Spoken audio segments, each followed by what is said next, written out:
بسم اللہ الرحمن الرحیم۔ السلام علیکم ورحمۃ اللہ وبرکاتہ۔ حضرت عبداللہ بن عمر رضی اللہ عنہ سے روایت ہے، انہوں نے کہا جب مسلمان مدینہ آئے تو وہ اکٹھے ہو جاتے اور نمازوں کے اوقات کا انتظار کرتے، کوئی اس کا اعلان نہیں کرتا تھا۔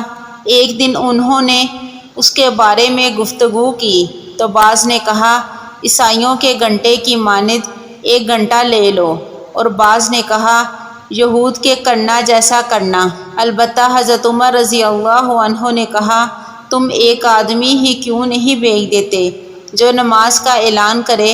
رسول اللہ صلی اللہ علیہ وآلہ وسلم نے فرمایا اے بلال اٹھو اور نماز کا اعلان کرو۔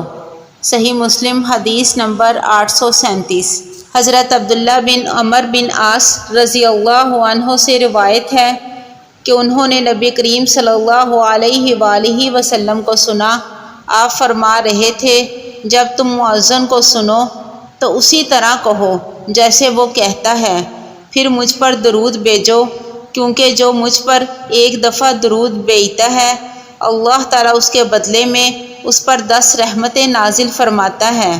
پھر اللہ تعالیٰ سے میرے لیے وسیلہ مانگو، کیونکہ وہ جنت میں ایک مقام ہے جو اللہ کے بندوں میں سے صرف ایک بندے کو ملے گا، اور مجھے امید ہے وہ میں ہوں گا۔ چنانچہ جس نے میرے لیے وسیلہ طلب کیا اس کے لیے میری شفاعت واجب ہوگی۔ صحیح مسلم حدیث نمبر 849۔